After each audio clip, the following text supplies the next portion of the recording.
Good evening, America. I'm Donald Trump Jr. We're here tonight to talk about the great American story, to talk about this country we all love, this land of promise and opportunity, of heroes and greatness. Just a few short months ago, we were seeing the American dream become a reality for more of our citizens than ever before. The greatest prolonged economic expansion in American history, the lowest unemployment rate in nearly 50 years. The lowest unemployment rates ever for Black Americans, Hispanic Americans, women, and pretty much every other demographic group. And then, courtesy of the Chinese Communist Party, the virus struck. The president quickly took action and shut down travel from China.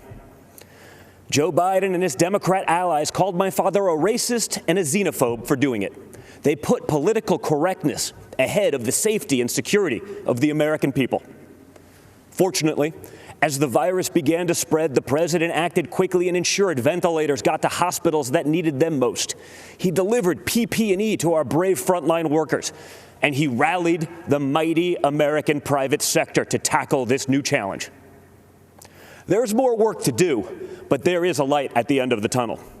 Job gains are outpacing what the so-called experts expected. But Biden's radical left-wing policies would stop our economic recovery cold. He's already talking about shutting the country down again. It's madness. Democrats claim to be for workers, but they've spent the entire pandemic trying to sneak a tax break for millionaires in Democrat states into the COVID relief bill. Then they attacked my father for suspending the payroll tax for middle-class workers. In fact, if you think about it, Joe Biden's entire economic platform seems designed to crush the working man and woman.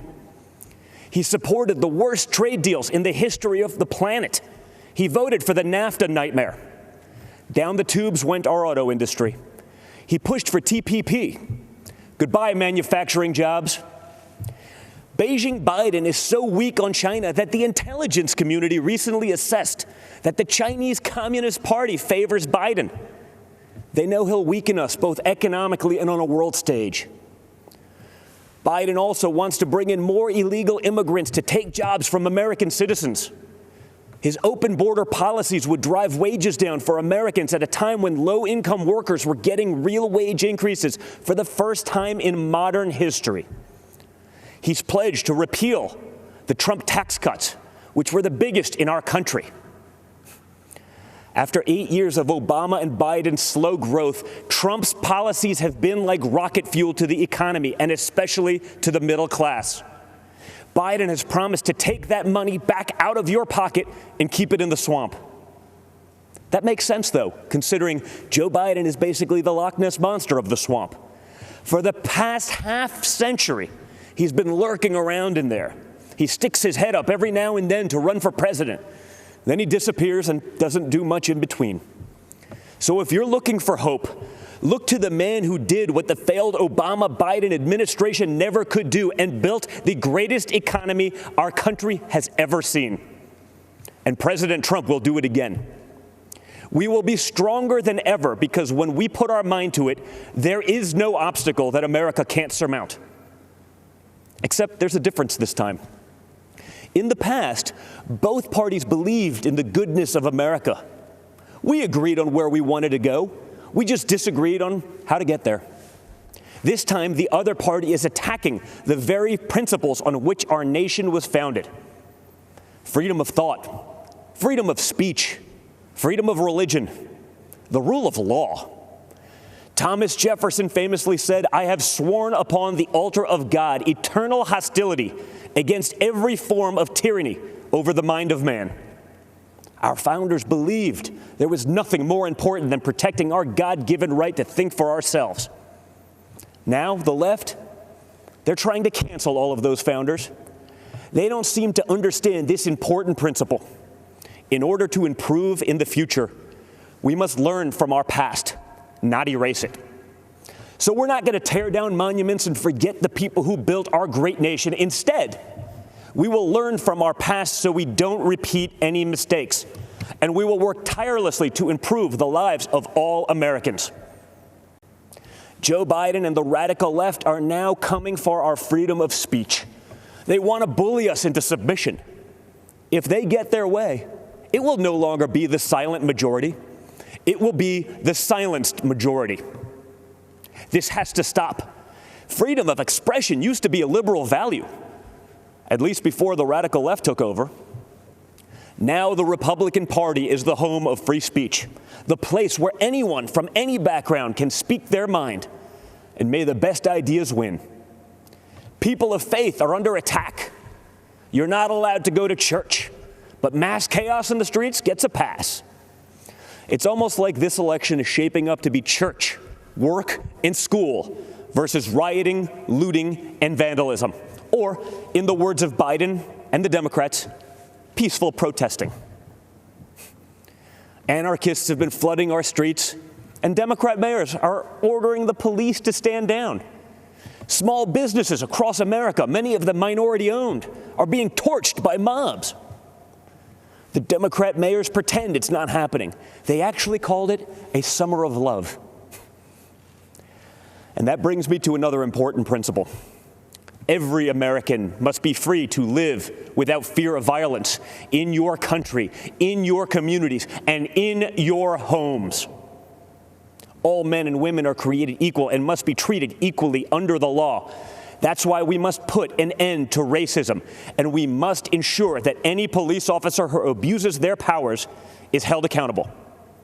What happened to George Floyd is a disgrace, and if you know a police officer, you know they agree with that too.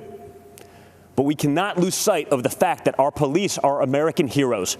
They deserve our deepest appreciation. Because no matter what the Democrats say, you and I both know when we dial 911, we don't want it going to voicemail. So defunding the police is not an option. Everything starts with safety and security. You can't have anything else without it.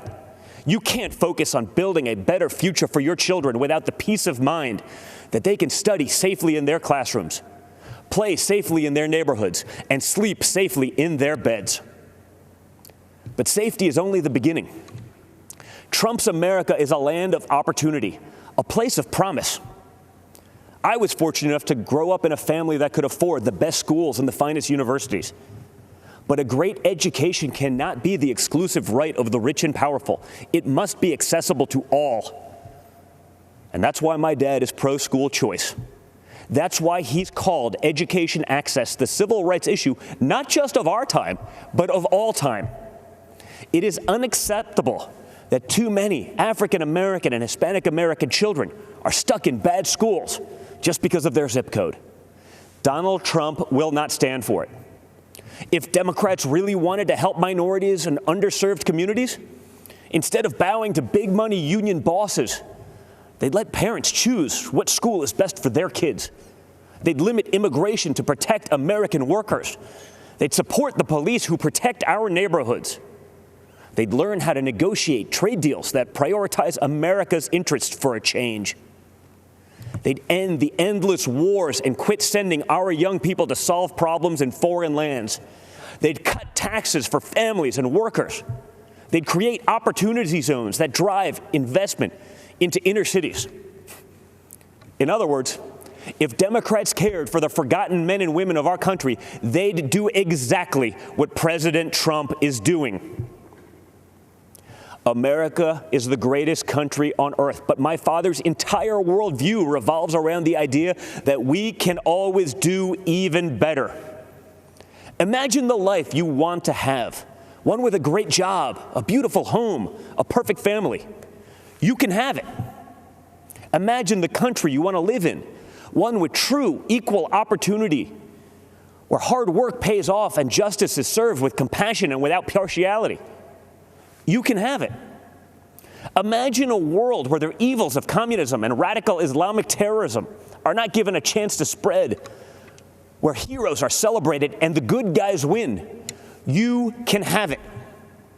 That is the life. That is the country. That is the world that Donald Trump and the Republican Party are after. And yes, you can have it. Because unlike Joe Biden and the radical left Democrats, our party is open to everyone. It starts by rejecting radicals who want to drag us into the dark and embracing the man who represents a bright and beautiful future for all. It starts by re-electing Donald J. Trump, President of the United States. Thank you, and God bless America.